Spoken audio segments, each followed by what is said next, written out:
Assalamualaikum warahmatullahi wabarakatuh. Perkenalkan, saya Isti Pradila Putri, NPM 102212119, kelas C3 jurusan Akuntansi dari STEMBI Bandung Business School.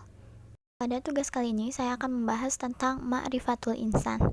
Ma'rifat artinya mengenal dan insan adalah manusia. Jadi kali ini kita akan mengenal manusia atau mengenal diri kita sendiri sebagai manusia. Pertama yaitu Ta'rif al-Insan, pengenalan manusia. Manusia adalah salah satu makhluk yang diciptakan Allah Subhanahu wa taala yang memiliki peranan penting dalam kehidupan di muka bumi. Mengenai asal penciptaan manusia dijelaskan dalam surat As-Sajdah ayat 7 sampai 9. Yang artinya dia yang membuat segala sesuatu yang dia ciptakan sebaik-baiknya dan yang memulai penciptaan manusia dari tanah. Kemudian dia menjadikan keturunannya dari saripati air yang hina. Kemudian dia menyempurnakan dan meniupkan ke dalam tubuhnya roh ciptaannya, dan dia menjadikan bagi kamu pendengaran, penglihatan, dan hati, tetapi kamu sedikit sekali bersyukur. Maka dari itu jelaslah sudah bahwa manusia diciptakan dari tanah dan keturunan-keturunannya diciptakan dari saripati air yang hina. Lalu selanjutnya Allah juga meniupkan ruh pada manusia dari dua unsur tanah dan ruh. Selanjutnya berdasar fungsinya, manusia disimbolkan dengan tiga unsur utama, yaitu hati, akal, dan jasad. Bicara tentang kolbu, hati yang dimaksud bukan hanya hati fisik, tetapi ia abstrak, termasuk unsur rohani yang merasa haru, bahagia, suka, duka, pedih, dan emosi lainnya. Di dalam al-qalb, hati, terletak al-azmu, tekad. Selanjutnya Allah memberikan kebebasan kepada manusia untuk memilih jalan, yaitu lurus, taat kepada Allah, atau mau belok, ingkar kepada Allah. Manusia bisa memilih hal tersebut dengan tekadnya atau dari hatinya. Yang selanjutnya akal. Akal termasuk karunia Allah yang terbesar bagi manusia, karena dengan akal inilah kemudian yang menjadi makhluk yang paling istimewa. Dengan akal itu manusia dapat memahami berbagai hal yang Allah ajarkan kepadanya. Yang ketiga adalah jasad. Jasad adalah sebagai pelaksana sebagai apa yang telah ditekadkan oleh hati dan direncanakan oleh akal. Selanjutnya, dari pengenalan manusia, kita akan mengenal mengenai hakikat manusia atau hakikatul insan. Manusia adalah makhluk, artinya sesuatu yang diciptakan Tuhan.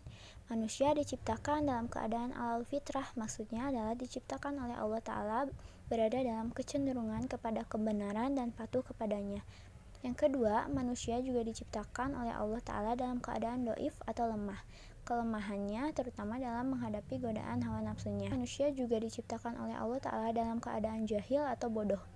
Selanjutnya, pada hakikatnya, manusia diciptakan oleh Allah Subhanahu wa Ta'ala dalam keadaan yang fakir atau butuh, berkehendak kepada pemberian Allah Subhanahu wa Ta'ala.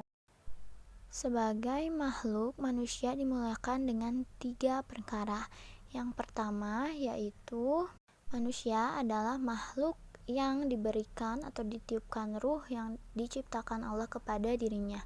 Yang kedua, memiliki keistimewaan. Yang ketiga, manusia juga dimuliakan dengan ditundukkannya alam padanya.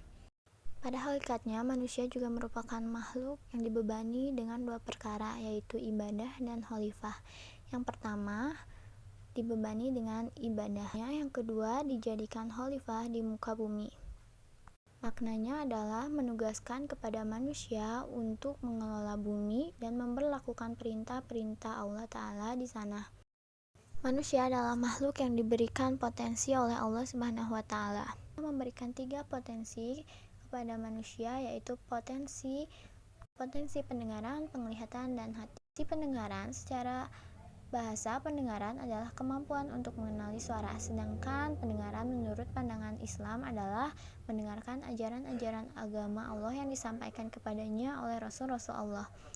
Kedua yaitu potensi penglihatan, yang dengannya ia dapat melihat, memandang, dan memperhatikan kejadian alam semesta, serta membuat penafsiran dari apa yang ia lihat. Yaitu potensi hati.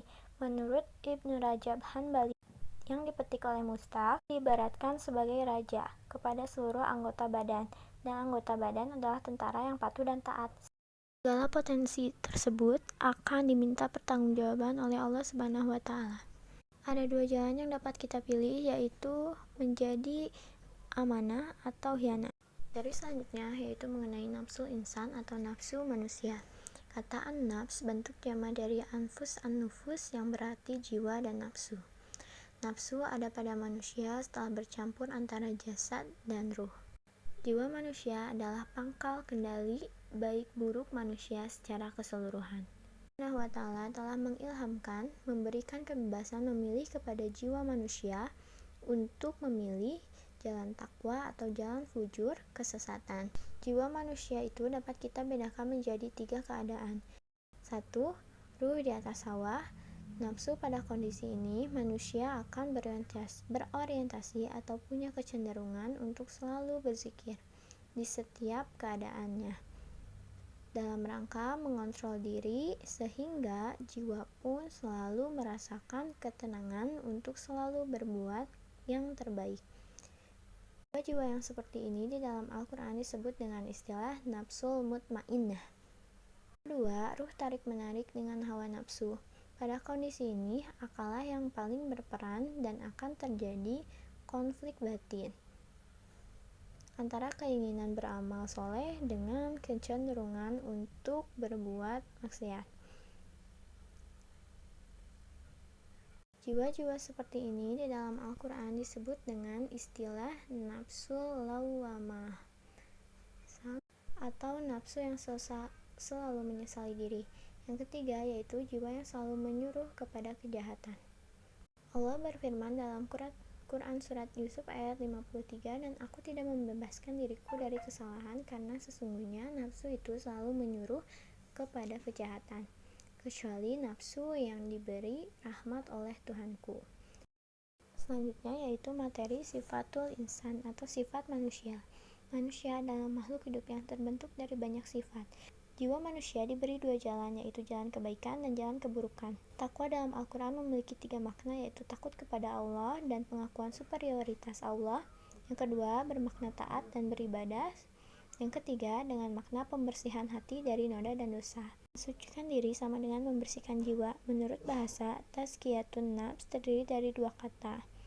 At-tazkiyah yang bermakna at-tahhir, yaitu penyucian atau pembersihan, dan nafs yang bentuk jama dari anfus, an-nufus berarti jiwa dan nafsu.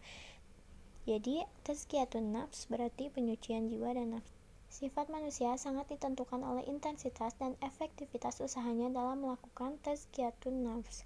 Berikut ini merupakan sifat manusia yang dikelompokkan ke dalam orang yang senantiasa mensucikan jiwa, yaitu mereka senantiasa bersyukur, bersabar,